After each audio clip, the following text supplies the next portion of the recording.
સમાલોચના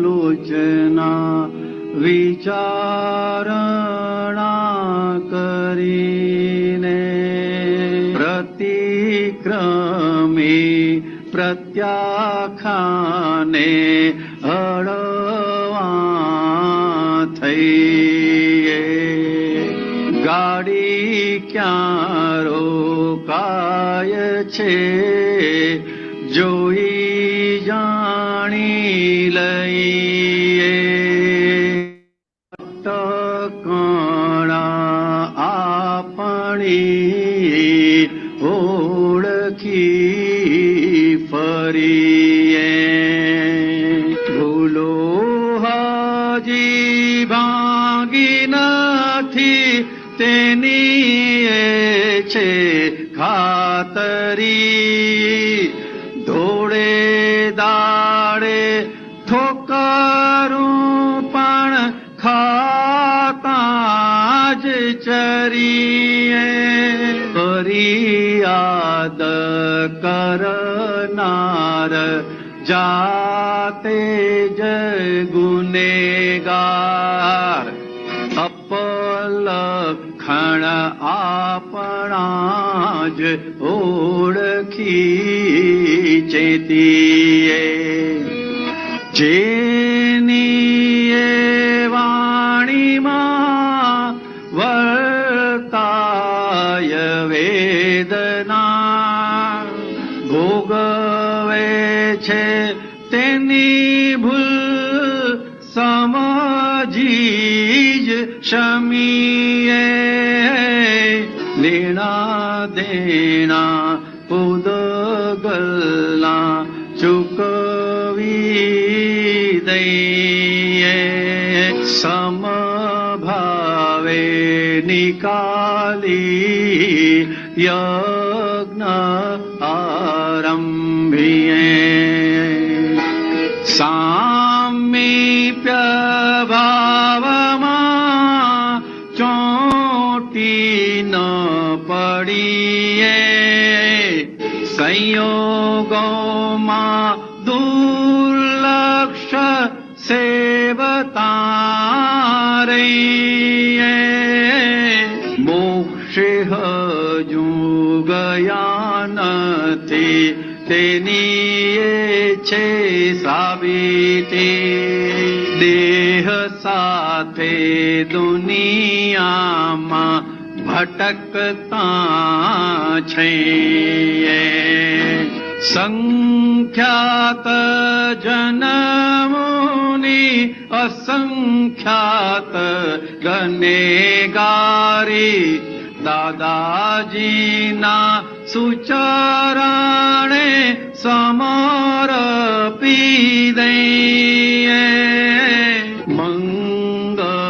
મંગળદાસ છે વ્યવસ્થિત નો ભમરડો ભાવાના સૌ બખડ જંતર ઓળંગી જઈએ ભૂલો હજી ભાંગી નથી તેની છે ખાતરી થોડે દાડે ઠોકરું પણ ખાતા જ ચરીએ જેની એ વાણીમાં વર્તાય વેદના ભોગવે છે તેની ભૂલ જ સમજી શમીએ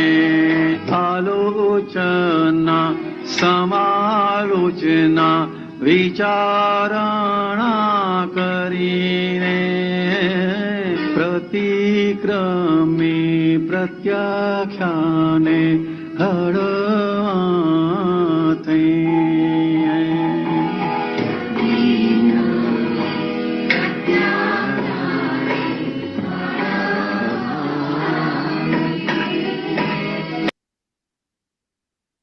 જય સચ્ચિદાનંદ. આખો મોક્ષ માર્ગ વ્યવહાર સુધીનો માર્ગ છે. એટલે વ્યવહાર શુદ્ધિ કરતા કરતા કરતા કરતા એ પૂર્ણ વ્યવહાર શુદ્ધ થઈ ગયો, આદર્શ થઈ ગયો, સહજ થઈ ગયો, આપણે છૂટા. હવે એ શા માટે અશુદ્ધ થાય છે, શા માટે બગડે છે, એનું આખું કારણ અજ્ઞાન બતાડ્યું. એટલે એ અજ્ઞાન ક્રમ માર્ગમાં, રૂઢિના માર્ગમાં, જગતના માર્ગમાં, જે ભગવાનની હાજરીમાં જ્યારે મન વાણી કાયની એકતા હોય ત્યારે એ કામ કરતો હોય છે, તો તે વખતે એ કામ કરતો હોય છે. એટલે જ્ઞાન વગર વ્યવહાર શુદ્ધિનો આખો એક માર્ગ છે. અને એક ધોરણની એમ કહેવાય છે 10મા ગુણસ્થાન સુધીની વ્યવહાર શુદ્ધિ થઈ ગઈ તો ત્યાં જ્ઞાનીની કૃપા થાય ત્યારે પછી એ આગળ ચડે. પણ એ 10મા ગુણસ્થાન પછી જો જાતે કરવા જાય તો પડી જાય. આપણને દાદાની કૃપાથી આવા કાળમાં, કળિયુગમાં, જ્યારે મન વાણી કાયની એકતા નથી, જ્યાં મન વાણી કાયની એકતા નથી, તો ત્યાં આપણને સીધું પરમાત્મા પદ આપ્યું છે, પરમાત્મા યોગ આપ્યો છે. હવે જે વ્યવહાર શુદ્ધિ બાકી હતી, જે કરી નથી, તે સિવાય આપણને મળી, તે પહેલા આપણને મળી, તે હવે કરવાની રહે છે ક્રિયા વગર. પણ એ જાગૃતિના પરિણામે શુદ્ધિકરણ થાય છે. એટલે આમાં આ પદમાં અમુક અમુક પ્રમાણ જે આપેલા છે ને તે બહુ સરસ છે. એ પહેલું તો ભૂલો ભાંગી નથી એની ખાતરી શું છે કે ઠોકરો વાગે છે. ઠોકરોમાં શું થાય છે? અથડામણ થાય છે. ઠોકરોમાં શું થાય છે? બીજા દોષિત લાગે છે, બીજા જોડે અથડામણ થાય છે. તો આ બધા પ્રમાણ છે કે તમારી હજી ભૂલો ભાંગવાની બાકી છે. પછી કીધું ફરિયાદ કરો છો, રાત દિવસ ફરિયાદ જ હોય છે કે આમ કરે છે, પેલા આમ કરે છે, આપણે આમ ના કરવું જોઈએ, હવે આપણે આવું કરવું જોઈએ, એવું થયા કરે છે. પછી સૌથી મોટું વાણીના સંબંધમાં જે હમણાં કેલેન્ડરમાં પણ એના વિશે આવે છે, 5મી કલમ વિશે, તો આપણે જ આપણી વાણી સાંભળીએ તો આપણને જડી જાય કે આપણી વાણીમાં વેદના વ્યક્ત થાય છે. ગમવાનું ના ગમવાનું બધું. તો કે એ શું બતાડે છે કે હજી કર્મના હિસાબ જે બધા નિકાચિત થયેલા હતા એને ઓળંગવાના બાકી છે. તો પછી શું કરવાનું? કે આ રીતે વિજ્ઞાન સ્વરૂપ રહીને, વિજ્ઞાન સમજીને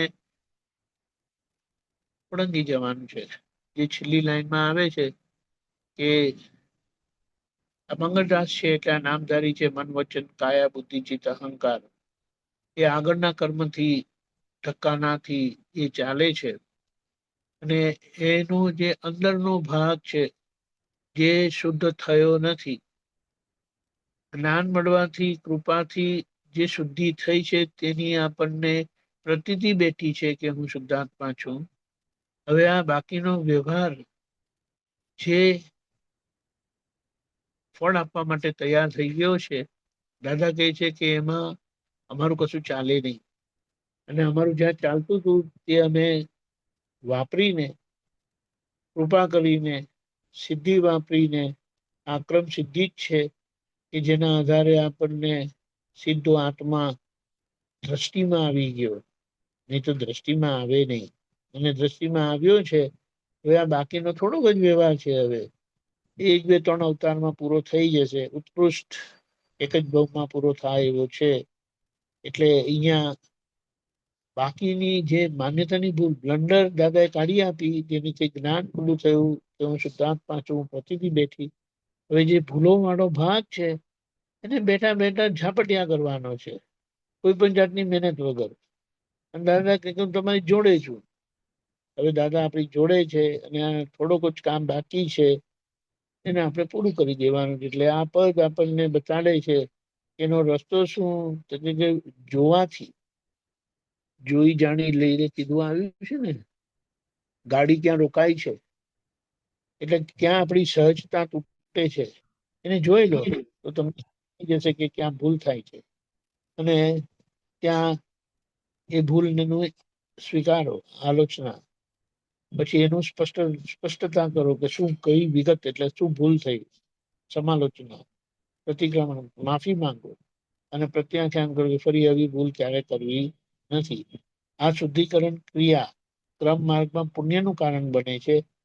અક્રમ સિદ્ધિ અને દાદાની કૃપાથી આ વ્યવહાર શુદ્ધ કરવામાં મદદરૂપ થાય છે.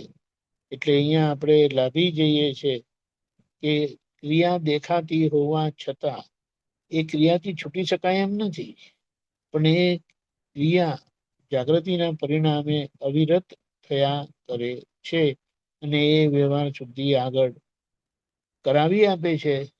અને એ બાકીનો વ્યવહાર શુદ્ધ થઈ ગયો, સહજ થઈ ગયો, આદર્શ થઈ ગયો, આપણું કામ પૂરું. દાદા આપણને બધાને, દરેક મહાત્માને શક્તિ, સમજણ, પુરુષાર્થ આપે.